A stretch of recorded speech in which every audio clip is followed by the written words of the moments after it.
Today's video is going to be going over identifying complete sentences and incomplete sentences, or a non-sentence as it's known throughout the world. So let's go ahead and talk about this more now. A complete sentence has to have a period, exclamation point, question mark, subject, and verb. And the verb has to be a finite. Incomplete sentences or non-sentences are missing either a subject, verb, could be periods, exclamation points, question marks, any of those.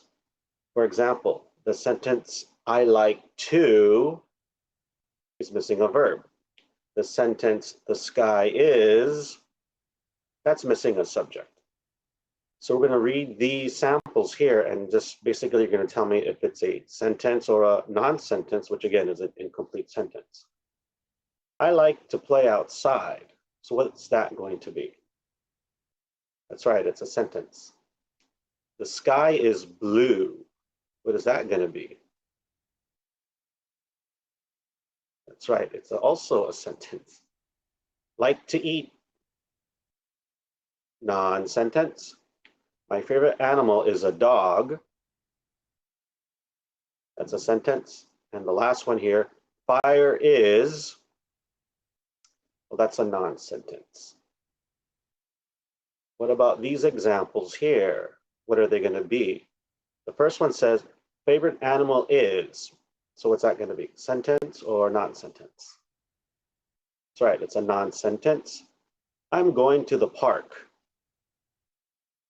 And that's a sentence. I will watch.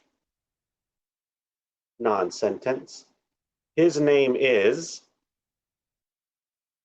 That's a non-sentence. My name is Samantha. That's a sentence. So that's today's video. And again, I just wanted to go over different examples of what sentences look like, complete sentences that is, and incomplete sentences. And again, many of the people throughout the world call them non-sentences. So that'll do it for today's video. And as always, thank you so much for spending part of your day here with me. And I look forward to seeing you for my next video.